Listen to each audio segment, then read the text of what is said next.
Hello सबैजनालाई नमस्ते। म चाहिँ दिपेश बिष्ट। आज चाहिँ तपाईँहरूलाई म युनिभर्स हाम्रो कक्षा 10 को युनिभर्स भन्ने च्याप्टरको बारेमा हजुरहरूलाई केही भन्न चाहन्छु। आफू पनि 10 को विद्यार्थी भएका कारणले हजुरलाई म केही सजिलै तरिकाले बुझाउन कोसिस गर्नेछु। कृपया अन्तिमसम्म हेरेर साथ दिनुहोला। नयाँ हुनुहुन्छ भने सब्सक्राइब गरिदिनुहोला र भिडियो केही ढिला नगरी स्टार्ट गरौँ है। हाम्रो पहिला छ सबैभन्दा मैले नोट बनाएको है यो, तिमीले बनाउँदा नि हुन्छ। इम्पोर्टेन्ट सबभन्दा इम्पोर्टेन्ट क्वेसनहरू यहाँदेखि के आउन सक्छ भने गिभ रिजनमा celestial body continue to remain at their own places भनेको छ। अब सेलेस्टियल बडी भन्नाले चाहिँ आकाशको ताराहरू अनि प्लानेटहरू, कमेटहरू, स्टारहरू, एस्ट्रोइड्सहरू यस्तो यस्तो खाले जति पनि छन् नि युनिभर्समा तिनीहरू सबै सेलेस्टियल बडीहरू हो होइन। यिनीहरू किन आकाशमा रहिरहन्छ त, तिनीहरू आफ्नै प्लेसमा किन कन्टिन्यू भएर बसिरहेको छ त भनेर भनेको। किनभने बिकजदेखि स्टार्ट गरेको छु है मैले। Because of mutual gravitation among each other and inertia of motion. यो भन्नाले हाम्रो फोर्स एन्ड मोसन च्याप्टरमा पढेको होला होइन। ग्राभिटेसनल फोर्स भन्नाले के हो? ग्राभिटेसनल फोर्स भन्नाले दुईटा जस्तै प्लानेटहरू दुईटा बडीभित्र बिचमा लाग्ने इक्वल फोर्स हो। इक्वल एट्र्याक्सन फोर्स हो, जसले गर्दा चाहिँ यिनीहरूलाई स्टक गर्न सजिलो पर्छ हो। यही रिजनलाई लेख्दा नि हुन्छ तिमीहरूले। Mutual gravitation and inertia of motion, inertia 9 मा परेको हो। यो चाहिँ भन्नाले चाहिँ inertia the inability of a body to change by itself state of a rest भन्नेवाला थियो। र अर्को के भनेको छ, the universe is expanding but the distance between the sun and the earth is equal छ। अब युनिभर्स तिमीहरूलाई थाहा होला युनिभर्स एक्सपान्ड भइरहेछ होइन। यो भन्दा नि सिधा म टपिकभित्र जान्छु है एकछिन, यो तिमीहरूलाई डाइरेक्ट बुझाउनु भन्दा। हेर एकछिन है,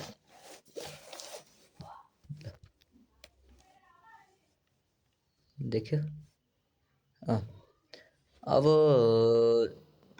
हाम्रो पहिला छ सबैभन्दा अगाडि डेफिनेसनदेखि नै जाऊँ न। अब युनिभर्स भनेको के हो त? युनिभर्स भन्नाले the vast surrounding around us is called universe हो नि त। जति पनि स्पेस छ आकाशमा देखिने वा नदेखिने जति पनि स्पेस छ त्यो नै युनिभर्स हो होइन। अब there are celestial body in the universe which are planet, star. अब यो त भन्नु पर्दैन होला युनिभर्समा कतिवटा के छ भनेर, अब एटिसी हो, योभन्दा नि बढी होलान्। अनि हाम्रो सोलर सिस्टम चाहिँ एक कुरा के थाहा पाऊ कि हाम्रो सोलर सिस्टम चाहिँ मिल्की वे ग्यालेक्सीभित्र पर्छ होइन। अनि त्यसपछि some celestial body are gaseous स्टेटमा हुन्छ, कोही कोही चाहिँ जस्तै जुपिटर। अनि त्यसपछि some are in solid stage. अनि हाम्रो अर्थ भनौँ, the wide of our galaxy is 1,00,000 light years होइन। र हाम्रो सोलर सिस्टम छ नि, यो सोलर सिस्टम हाम्रो त्यो ग्यालेक्सीको सेन्टरबाट 30,000 लाइट इयर टाढा छ कि 30,000 लाइट इयर। अब हाम्रो इम्पोर्टेन्स अफ ग्राभिटेसनको चाहिँ हाम्रो युनिभर्समा के छ त इम्पोर्टेन्ट भनेर भन्ने बारेमा जाऊँ है। अब इम्पोर्टेन्ट के छ भन्दाखेरि Earth is a planet, it has a mass, that's why it has a gravity. एउटा कुरा के थाहा पाऊ कि जसँग मास हुन्छ त्योसँग ग्राभिटी हुन्छ। र सन अर्थ हाम्रो जति पनि हेभेन्ली बडी छ, यदि हामीमा पनि ग्राभिटी छ के त्यस्तो हुन्छ, थोरै मात्रामा हुन्छ हामीमा पनि, तर ग्राभिटी चाहिँ हुन्छ है। There is a mutual force of attraction between them. अब हरेक कुराको एट्र्याक्सन, हरेक चिजहरूमा एट्र्याक्सन भइरहेको हुन्छ। जस्तै अब्जेक्टहरूमा जसँग मास हुन्छ एकअर्का बिचमा एट्र्याक्ट गरेर हुन्छ, प्लानेटहरूले, सेटेलाइटहरूले, अन्य कुनै बडीहरूले। जस्तै हाम्रो इक्जाम्पल सन र अर्थको दिउँ होइन। हाम्रो सनले चाहिँ, तिमीहरूलाई लाग्दैन सन चाहिँ किन, अर्थ चाहिँ किन आफ्नो ठाउँमा रहन्छ त? सनको वरिपरि किन घुम्छ त? अर्थ किन घुमिरहेको छ त सनको वरिपरि? किन त्यो छुट्टिँदैन त? किन टाढा जाँदैन त? त्यो डिस्टेन्स किन ट्राभल गर्दैन? त्यसले किन छोड्दैन भनेर तिमीलाई लाग्दैन? मलाई नि लाग्थ्यो है। मैले पछि चाहिँ यो थाहा पाएको कि ग्राभिटेसन फोर्सको कारणले चाहिँ यिनीहरू स्टक हुँदो रहेछ एकअर्का बिचमा। एट्र्याक्सन फोर्स दुइटैले बराबर एट्र्याक्सन भन्दा नि एट्र्याक्सन फोर्स लगाउँछ, जुनलाई ग्राभिटेसन फोर्स भन्छ। हाम्रो न्युटन ले लिनुभएको थियो 1657 जति एडीमा होइन, त्यतितिर ल्याउनु भएको थियो। अब फर्मेसन अफ स्टार। अब इम्पोर्टेन्स अफ ग्राभिटेसन भनेको हो नि त ग्राभिटेसनल फोर्सकै कारणले हाम्रो नदीहरू देखाएको छौ नि, नदीहरू सबै माथिदेखि तल आउँछ के, त्यस्तो हुन्छ नदीहरू। अनि त्यसपछि हाम्रो प्लानेटहरू स्टक भएर आउँछ आकाशमा, आफ्नो पोजिसनमा रहन्छ र आफ्नै अर्बिटमा घुम्छ। र त्यसपछि formation and death of star पनि यसले गर्छ, ग्राभिटेसन फोर्सकै कारण। अनि एक्सपान्सन अफ युनिभर्स पनि यसकै कारणले हुन्छ। र इभोल्युसन, अब big bang theory, big bang theory भन्ने त आठमा पनि पढेको थियो होला है। हो, बिग ब्याङ थ्योरी हो। के यमा चाहिँ सर्टकटमा के भन्छु भने, यो चाहिँ एउटा सानो एटम थियो। एटम भन्दा नि एटम हो जसभित्र प्रेसरहरू धेरै हाई भयो, प्रेसर र फोर्स, एक्सेसिभ फोर्स भयो। त्यो भएर अनि त्यसपछि ब्याट पड्क्यो। पड्किसकेपछि सबै सेलेस्टियल बडीहरू चाहिँ यहीँदेखि ओरिजिनेट भएर अनि हाम्रो युनिभर्स भनेको हो भन्ने चाहिँ मान्यता छ है। हो, अब त्यही भन्न खोजेको हाम्रो बिग ब्याङ थ्योरीमा। बिग ब्याङ थ्योरीमा के भन्न खोजेको छ भनेपछि, हाम्रो युनिभर्स चाहिँ यही बिग ब्याङ थ्योरीदेखि ओरिजिनेट भएको हो हाम्रो मान्यता छ है। प्रुफ चाहिँ प्रुफ चाहिँ त्यही इभिडेन्सहरू छ अलिअलि, तर त्यति साह्रो मान्नुपर्ने चाहिँ मलाई चाहिँ लाग्दैन है। अब यो चाहिँ के भनेको हो भन्दाखेरि, हाम्रो युनिभर्स चाहिँ एउटा एक्सप्लोजन पछि ओरिजिनेट भएको हो भन्यो। हाम्रो युनिभर्समा चाहिँ चारवटा फोर्सहरू थियो पहिला होइन। त्यो चाहिँ ग्राभिटेसनल फोर्स, अनि त्यसपछि हाम्रो के अरे ग्राभिटेसनल फोर्स भयो, अनि त्यसपछि इलेक्ट्रोम्याग्नेटिजम या इलेक्ट्रोम्याग्नेटिक फोर्स भयो, अनि त्यसपछि स्ट्रङ न्युक्लियर फोर्स र विक न्युक्लियर फोर्स भयो। सबै थियो अरे होइन। अब त्यो चाहिँ फोर्स चाहिँ एउटै एटमभित्र थियो नि त, सिङ्गल युनिफाइड फोर्स भयो, एउटै फोर्स भयो कि त्यो चारवटा फोर्सको एउटै फोर्स भयो। त्यसैकै कारण यिनीहरू चाहिँ अब एक्सेसिभ फोर्स पनि भयो, प्रेसर पनि भयो होइन, प्रेसर पनि भइहाल्छ। अनि त्यसपछि प्रेसर भइसकेपछि के हुन्छ त, भ्याट्ट पड्क्यो। अनि त्यसपछि पड्किसकेपछि अब ड्यु टु एक्सेसिभ प्रेसर अब यो चाहिँ एक्सेसिभ प्रेसरको कारणले पड्क्यो होइन। पड्किसकेपछि हाम्रो युनिभर्स चाहिँ यहीँदेखि ओरिजिनेट भएको हो भन्ने मान्यता चाहिँ छ। त्यसैको कारण अब हाम्रो युनिभर्स पड्किसकेपछि, त्यो सिङ्गल एटम पड्किसकेपछि, पड्क्यो नि जब, त्यो पड्किसकेपछि हाम्रो सेलेस्टियल बडीहरू एकअर्का बिच टाढा टाढा जान थाले के, टाढा टाढा जान थाले। अहिले पनि के मान्यता छ भने, हाम्रो युनिभर्सको सबै सेलेस्टियल बडीहरू टाढा टाढा गइरहेको छ कि, इभन ग्यालेक्सीहरू। अनि अब हामी चाहिँ हामीलाई चाहिँ फिल नभएको होला, तर जाँदैछ है हाम्रो पनि, अर्थ चाहिँ जाँदैछ। अनि हब्बल्स ग्यालेक्सी, अब हब्बल्स ग्यालेक्सी चाहिँ तीनवटा प्रकारको छ, तिमीहरूलाई आठमै चाहिँ थाहा होला। यो स्पाइरल, अनि इलिप्टिकल एन्ड इरेगुलर ग्यालेक्सी हो। हाम्रो चाहिँ ग्यालेक्सी कुन हो, स्पाइरल ग्यालेक्सी हो होइन। The universe is expanding day by day, हाम्रो त्यो थाहै छ। युनिभर्स एक्सपान्ड भइरहेछ दिनकै दिन।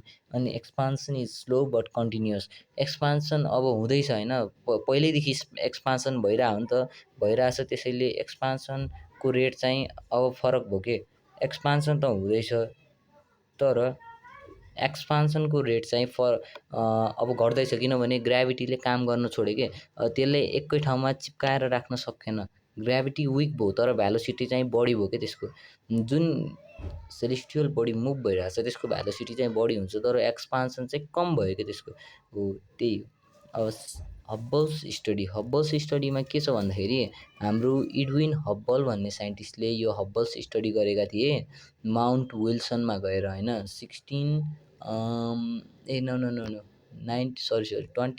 1929 BC-मा उनले सायद गरेका थिए, मलाई जसम्म लाग्छ है। मैले फेरि खासै थाहा छैन डेट पनि, उनले चाहिँ गरेका थिए। अनि त्यसपछि उनको स्टडी, यो लले के भन्छ, हब्बल्स ल नै भनौँ। हब्बल्स लले के भन्छ भने, Hubble's law states that the galaxies are separating far away from each other, which is directly proportional to distance. Velocity of the separating galaxies is directly proportional to the distance between distance between them भन्ने अब त्यो भन्नेको छ होइन। अब यो चाहिँ यसको इक्वेसन चाहिँ भी इक्वल टु एचडी हुन्छ। भी भन्नाले चाहिँ भेलोसिटी, एच भन्नाले चाहिँ हब्बल्स कन्सट्यान्ट, जसको भ्यालु चाहिँ 73 kilometre per second per mega per sec भन्ने हुन्छ होइन। अब त्यसपछि उनले चाहिँ 19 यही छ है 1929मा 29मा उनले निकालेका थिए यो हब्बल स्टडी गरेका थिए माउन्ट विल्सनमा गएर 100 इन्चको हुकर टेलिस्कोप लिएर होइन। अनि त्यसपछि discover that other galaxies are moving away they appear small and they greater. हाम्रो अर्थदेखि जति सानो ग्यालेक्सी देखिन्छ नि त्यति छिटो छिटो त्यो टाढा टाढा जाँदैछ कि छुट्टिँदैछ भन्ने छ। अनि relation V equal to HD is known as a Hubble's law. Hubble's ल भइहाल्यो। जस्तै एच भन्नाले चाहिँ हब्बल्स कन्सट्यान्ट रह्यो। एच भन्नाले चाहिँ हब्बल्स कन्सट्यान्ट भयो होइन। अब यो चाहिँ त्यही हो मैले अहिले भनिसकेँ। अब फ्युचर अफ अ युनिभर्स अब के हो त फ्युचर अफ अ युनिभर्स भन्नाले चाहिँ हाम्रो फ्युचर कस्तो छ त हाम्रो फ्युचर चाहिँ अब उज्यालै छ भनौँ। अब हाम्रो फ्युचर चाहिँ होइन जो पढ्दैछौँ हामी यति राम्रोसँग तिमीहरूले पनि राम्रोसँग पढ म पनि पढ्दैछु।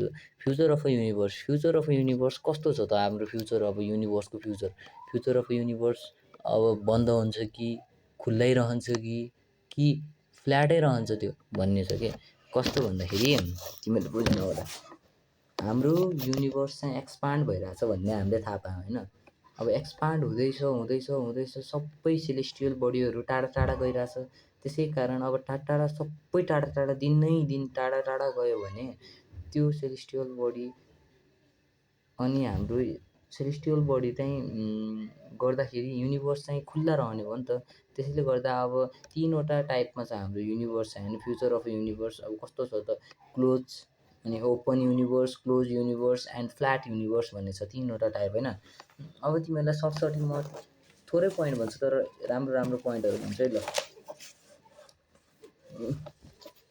ओ my god type of universe भन्ने छ ओपन युनिभर्स छ है।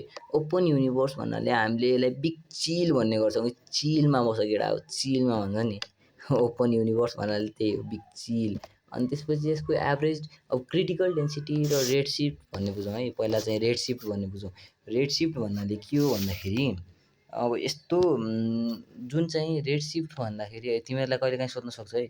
रेड सिफ्ट भन्नाले चाहिँ जब हब्बल्सले स्टडी गरे होइन त्यो ग्यालेक्सी जाँदैछ पर जाँदैछ भन्ने स्टडी गरे तब उनले चाहिँ एउटा लाइट आफूतिर आएको देखे कि रातो light.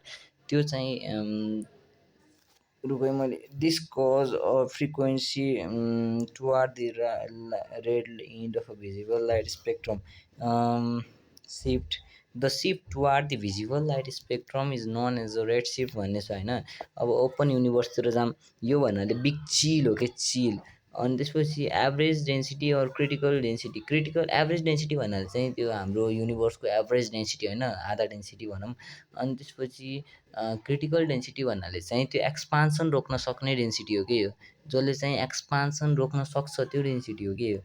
So average density of course average density जति कम भयो त्यति ओपन युनिभर्स हुने त हो। जस्तै अब हाम्रो क्रिटिकल डेन्सिटी बढी भइदियो अरे यो चाहिँ रुख एकछिन क्रिटिकल डेन्सिटी भन्नाले चाहिँ the average density of universe required to stop expanding universe expanding यो पनि एभरेजै डेन्सिटी हो तर एक्सपान्डिङ युनिभर्सलाई एक्सपान्ड गर्नलाई चाहिने हो कि एक्सपान्ड गर्नलाई त्यसैले एक्सपान्ड गरिरहन्छ। यो चाहिँ ठुलो छ नि त त्यसैले एक्सपान्ड गरिरहन्छ। सरी अघि मैले चाहिँ त्यही क्लोज भनेको थिएँ।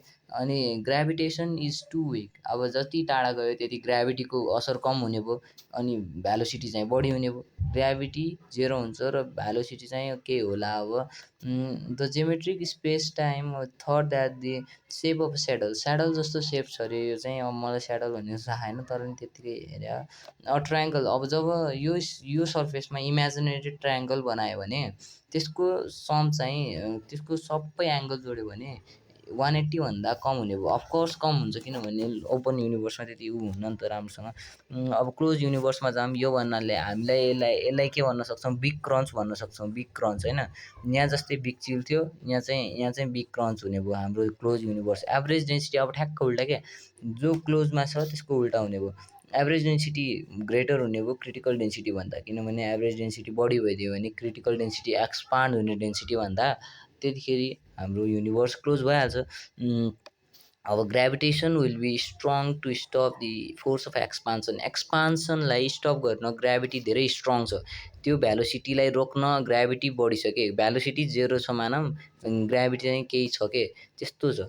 अनि त्यसपछि geometric space time this thought that the shape of a sphere गोलो आकारको हुन्छ नि स्पियर गोलो टाइपको कालो कालो कालो कालो कुनै न 3D no 3D but sphere हुन्छ अरे sphere a triangle drawn on the surface has angle whose अब ग्रेटर ठ्याक्क भनेको थियो नि यसको यसको उल्टा गऱ्यो भने ठ्याक्क यो मिल्छ कि तर यो खालि यो बिग क्रन्च र हामीले केही भन्नु पर्दैन ठ्याक्क ठ्याक्क अलग छ कि अनि यो सेप अफ स्पियर भन्ने बुझ्नुपर्छ त्यति भए पुगिहाल्छ यो दुइटाको कम्पेयर गरेर फुकाउँ के याद गरेर जस्तै अनि फ्ल्याट युनिभर्स भन्नाले ठ्याक्क यसको यिनीहरूको ठ्याक्क बिचको के एभरेज डेन्सिटी चाहिँ इक्वल हुन्छ इक्वल सबै अब gravitation will be able to stop यो पनि इक्वल भन्न पाइन्छ तर मैले चाहिँ gravitation is just able to stop एक्सपान्सनलाई स्टप गर्ने खालको मात्र हुन्छ किनभने अब एक्सपान्सन स्टप गरिदियो भने ठ्याक्क हाम्रो रहिरहन्छ नि त अनि geometric space time is thought that